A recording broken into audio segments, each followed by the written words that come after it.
अस्सलाम वालेकुम फ्रेंड्स। आज हमारे पास Honor 90 फ़ोन आया जो कि फर्स्ट लोगो के ऊपर स्टक है। इससे आगे नहीं जा रहा। फ़ोन को ऑलरेडी हमने खोल रखा है और डायग्नोस कर चुके हैं। मोस्टली ये प्रॉब्लम सीपीयू के ड्राई सोल्डर होने से आता है। तो चलिए हम स्टार्ट करते हैं। अब हम आईसीज़ के ऊपर से एक्स्ट्रा पेस्ट को साफ़ कर लेंगे और साथ वाली आईसी को हीट प्रोटेक्शन टेप की मदद से कवर कर लेते हैं। सीपीयू के ऊपर जो शील्ड लगी हुई है, सबसे पहले इसको काट लेते हैं हम। इसको बड़े एहतियात से काटना है ताकि सीपीयू डैमेज ना हो। हीट टेम्परेचर 350 और एयर को 50 के ऊपर सेट कर लेंगे और सीपीयू को चारों अतराफ से रीफ्लो करेंगे ताकि हीट इक्वली डिस्ट्रीब्यूट हो सके। कोशिश करेंगे सीपीयू को एक ही जगह पर ज़्यादा देर तक हीट ना करें, इससे सीपीयू डैमेज हो सकता है। कोशिश करें कि हर एक साइड से इसको रिफ्लो करें ताकि सीपीयू के नीचे हर एक बॉल मेल्ट हो जाए और सीपीयू आसानी से उतर जाएगा। इस तरह जब आपको लगे कि सीपीयू थोड़ा टाइम और लेगा, थोड़ा सा और हीट करें इसको। आप देख सकते हैं कि सीपीयू आसानी से उतर गया और अब हम लो मेल्ट पेस्ट अप्लाई करेंगे। इस पेस्ट की मदद से सफाई करने में काफ़ी आसानी होगी। क्लीनिंग प्रोसेस थोड़ा लंबा होता है। आप जितना ज़्यादा टाइम लेंगे क्लीनिंग के ऊपर, उतना ही अच्छा रिज़ल्ट मिलेगा। तो कोशिश करें कि इसके ऊपर ज़्यादा से ज़्यादा टाइम दें और हल्के हाथ से सोल्डर आयरन को ड्राइव करें ताकि कोई भी बॉल डैमेज ना हो, क्योंकि बाद में बहुत मुश्किल होता है। बंद हो जाता है लेकिन मुश्किल होता है। तो कोशिश करें कि कम से कम डैमेज हो। तो अब हम इसको अल्कोहल की मदद से थोड़ा साफ़ कर लेते हैं। आप देख सकते हैं रिज़ल्ट। और नीचे जो बची कुची पेस्ट बाकी है उसको हम सोल्डर आयरन की मदद से साफ़ कर लेते हैं। बोर्ड को क्लीनिंग के बाद हम सीपीयू को रीबॉल करेंगे और बोर्ड के ऊपर इंस्टॉल करेंगे। तो आप वीडियो को एंजॉय करें और वीडियो को पूरा एंड तक देखिए। और इस तरह की मज़ीद वीडियोज़ के लिए वीडियो को लाइक करें, चैनल को सब्सक्राइब करें ताकि इन फ्यूचर हर आने वाली वीडियो का नोटिफिकेशन आप तक पहुंच सके। तो मिलते हैं नेक्स्ट वीडियो के साथ। Goodbye.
Align the CPU according to its place.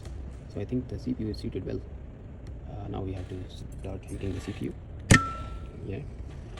So to confirm, I have to give a little nudge.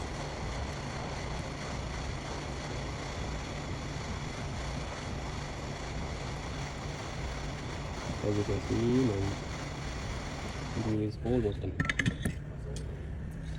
So now we can cool the phone. So let me keep it for a while to be cool.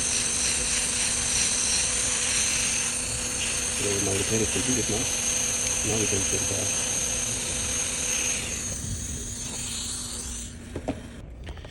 as you can see, my phone is done now. So we can fix it inside the phone. This is the chassis of the Honor 90. Sorry, here is the chassis. I hope so my phone is working well. So we have to power it on. Yes. The phone is booted, I think. It is vibrated, but I think there is no charge. So we have to have the charge. I think the battery is down. We have to reconnect all the flexes very well. I think this flex was not seated well. So now I can check the device here. Let me plug the charger to show you it's working. Yep. The phone is vibrated. Yes, the phone is charging and vibrated. As you can see, the Honor logo is appeared, and my phone is back to life. So the most important thing is the customer's data is preserved, and I hope he will be very happy. So if you found this video very helpful, so for the future, don't forget to hit like button and subscribe my channel in order to get notification of every new video that I am going to upload in the future. So thanks for watching. Goodbye. I think we have to remove the ring eyes again. So let's open the phone again.